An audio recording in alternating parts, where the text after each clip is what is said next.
¿Qué es más valioso a los ojos de Dios? ¿Hacer un gran sacrificio, un gesto enorme para honrarlo o simplemente hacer exactamente lo que nos pide? Esta pregunta, que parece muy simple, es en realidad el corazón de algunas de las historias más impactantes de las Escrituras, y es justo lo que vamos a desglosar hoy. A ver, la pregunta que vemos en pantalla suena como una contradicción, ¿verdad? ¿Honrar y desobedecer a la vez? Bueno, pues esa fue exactamente la encrucijada en la que se encontró el primer rey de Israel, y su historia es una advertencia increíblemente poderosa para todos nosotros. Bien, metámonos de lleno en esto. La historia del rey Saúl es el ejemplo perfecto para explorar nuestra pregunta inicial. Nos va a mostrar cómo incluso las mejores intenciones pueden desviarnos por completo cuando no se alinean con una instrucción directa y clara de Dios. El escenario es este. La orden que recibe el rey Saúl a través del profeta Samuel no deja ningún espacio para la interpretación. Ojo, no es una sugerencia, es un mandato absoluto: destruir todo lo que le pertenece a Amalek, sin peros, sin excepciones. Y aquí es donde la cosa se pone realmente interesante.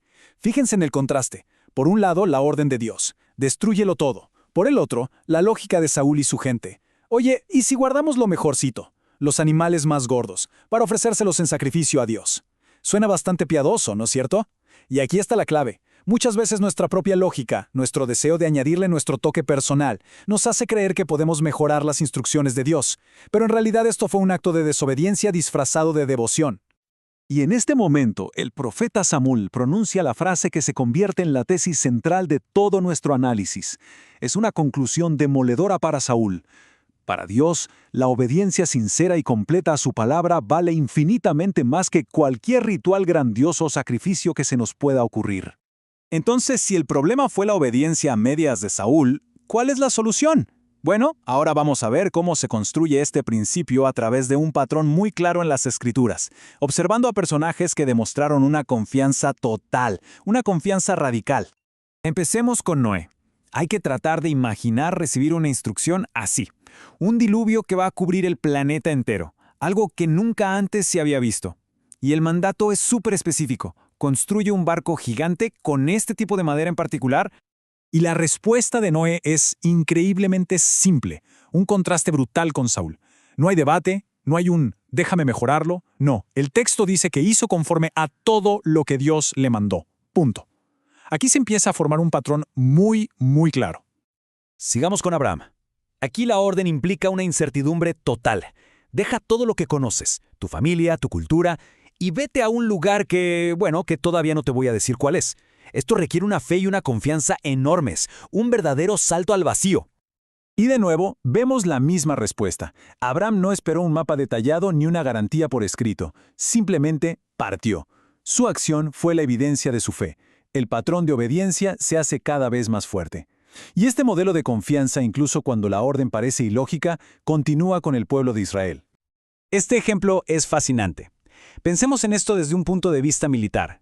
El plan de batalla para tomar la ciudad amurallada de Jericó no tiene ningún sentido. No hay máquinas de asedio, no hay escaleras, nada. La orden es dar vueltas, tocar unos cuernos y gritar.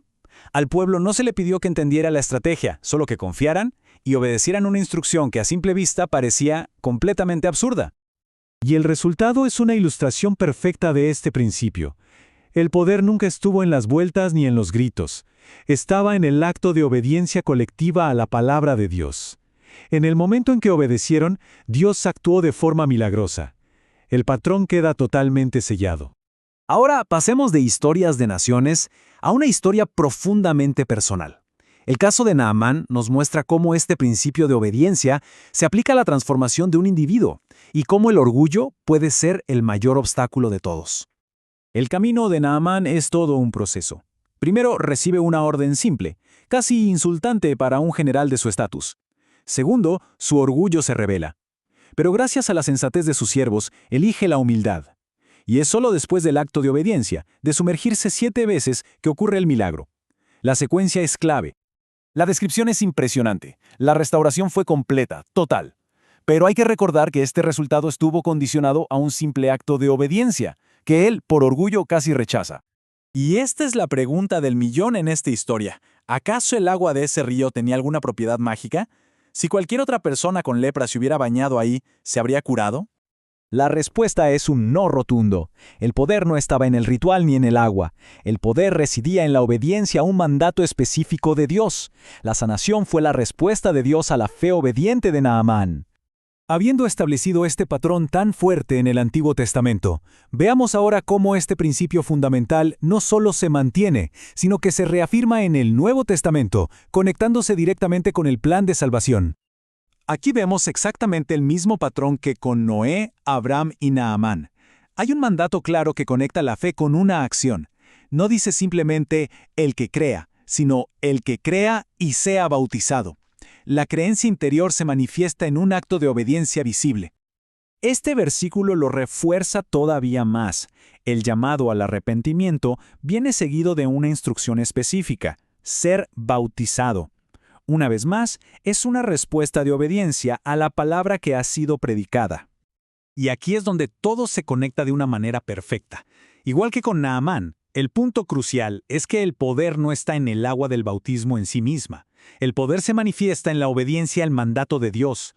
Es el mismo principio divino en acción, de principio a fin. Entonces, para resumir nuestro análisis, la lección de Saúl nos enseña que las intenciones no bastan. Las historias de Noé y Abraham nos muestran que la fe real se traduce en acción. Jericó y Naamán nos recuerdan que la obediencia muchas veces va a requerir humildad y confianza por encima de nuestra propia lógica. Y finalmente que este principio se mantiene firme a lo largo de toda la Escritura. Y terminamos con estas palabras de Jesús que encapsulan perfectamente todo lo que hemos visto. La verdadera prueba de nuestra fe no está en las palabras que decimos, sino en nuestra disposición para hacer la voluntad del Padre. Una obediencia que es, sin lugar a dudas, mejor que cualquier sacrificio.